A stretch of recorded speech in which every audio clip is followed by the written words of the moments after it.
Yeah, I would agree with the importance of price. I mean, that's one of the first things that we look at when we're evaluating companies to get involved with is where's the price point, and at scale, will they be competitive with traditional commodity products? And one of the challenges with that is commodity prices for materials move. And so it's hard to build a model that will really follow, current trends in market pricings for base commodities, whether it's drywall or cement, and to be able to do that in any market. One of the companies that we've invested in is actually and one of the benefits here of being able to come up with a green replacement for a product, if you can design the inputs correctly, if you can reduce cement content, not only are you making a greener product, but cement can be the most expensive input, at least in a concrete block product. So you've now created a business model where you've got both a green product, but you've also got a cost of goods sold, at least in our business, advantage. And so as cement rises or cap and trade comes into play and that starts to tax certain industries, that's going to be an advantage.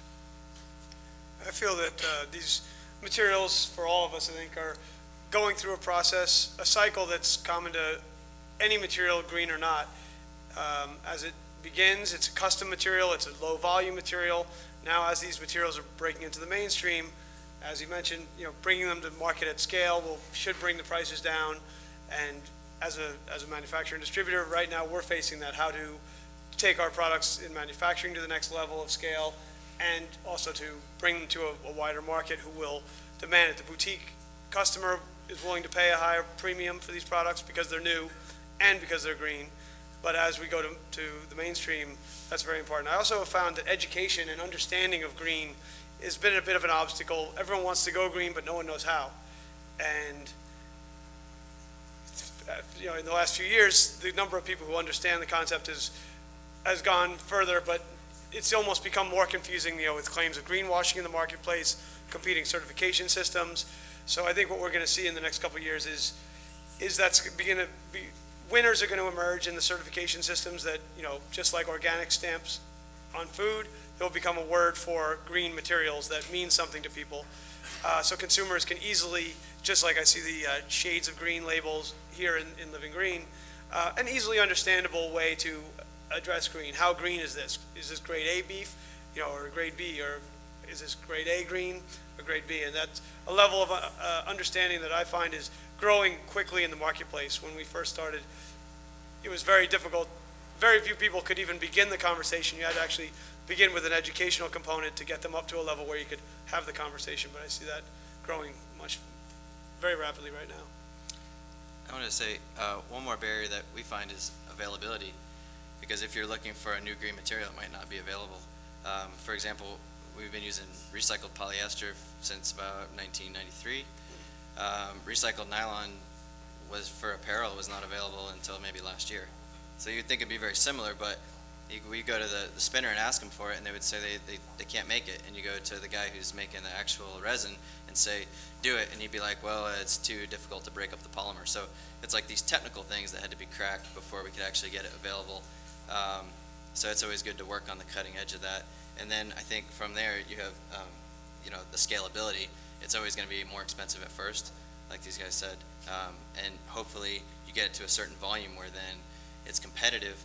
I still think a lot of times there is a premium for the green product. Not always, but I think there's an acceptable premium, because a lot of times it's just not acceptable to have the not green product. There is a cost there that hidden cost? Yeah, there's a hidden cost that the entire world is absorbing. So if you can try to, again, I mean, you said it too, if you can talk about that when you're selling your product, I think then you can show the value of that product. People understand that a gallon of gas doesn't just cost $2.50. It costs the price of troops in Iraq and beyond, and even down to your products, the cost of waste disposal. Yeah, but do you really think people understand that? I mean, I know it's relevant, but I don't feel like it's. I don't think that people make a conscious buying decision based on that. Some people do, but like high-end people that are not as affected by the price point. But I think when it comes down to it, it's really a very price point oriented market that we live in. Just like any product. People just like any product. I mean, that's why Walmart and Target are doing so well, because people can get, if you can make it quality, and good style and a good price point, then you have a product that will sell. And I think that the idea is if you can replace non-eco-friendly products with eco-friendly products, then everyone's like, great, we did it, you know? But it's getting it from there, or at least getting it at the same price point. Then they have no argument. Then there's no argument.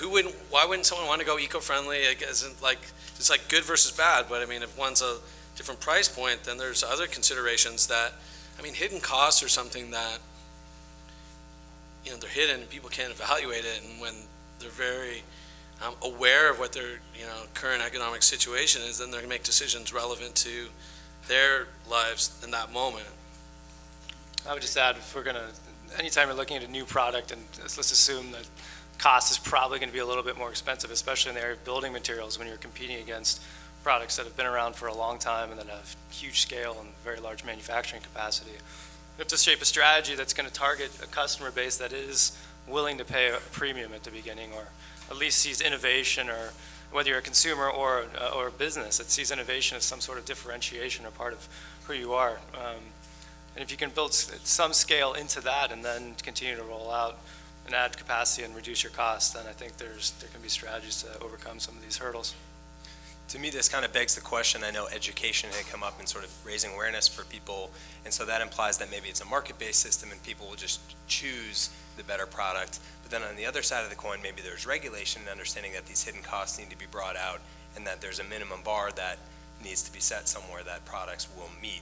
And I don't know what you guys feel about how that balance between kind of a market-driven, education-based system versus just the minimum standard that should be imposed on certain types of materials. Okay. Well, we just had a discussion, you and I, us in the back. You work for a group that has provided incentives to the marketplace for green building in Santa Monica, and you mentioned that many of those are expiring now. Those incentives gave the projects and products a nudge to get rolling. After that, products should survive in the marketplace. If a product is just bad quality or just not a viable market-based product, it probably shouldn't survive. Even, you know, so one of the things I've wanted to do is try to make products, you know, and all of us I think are involved in that will survive the market, not just be great concepts. Now you're saying those incentives have expired, and now we discussed the fact that green building now has market-based demand for the projects to be.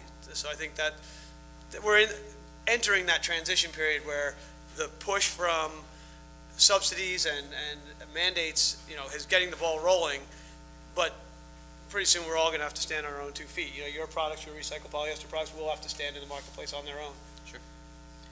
Yeah, and I think there's always you need the people to get it rolling, whether it's in the early development, maybe you're targeting those certain customers that will pay more for that product, or you have government incentives or something to actually get the material developed and prove it out, maybe on a relatively small scale. And then at some point, though, I feel like it'll grab that mass market appeal, whether it's because the cost becomes closer, or maybe the material changes. Like, we could look at reaching peak oil at some point, and then suddenly recycled petroleum products are going to become very appealing price-wise, because it might actually be cheaper. So I don't know when that happens, but if we're ready for it, then we're definitely in a better place.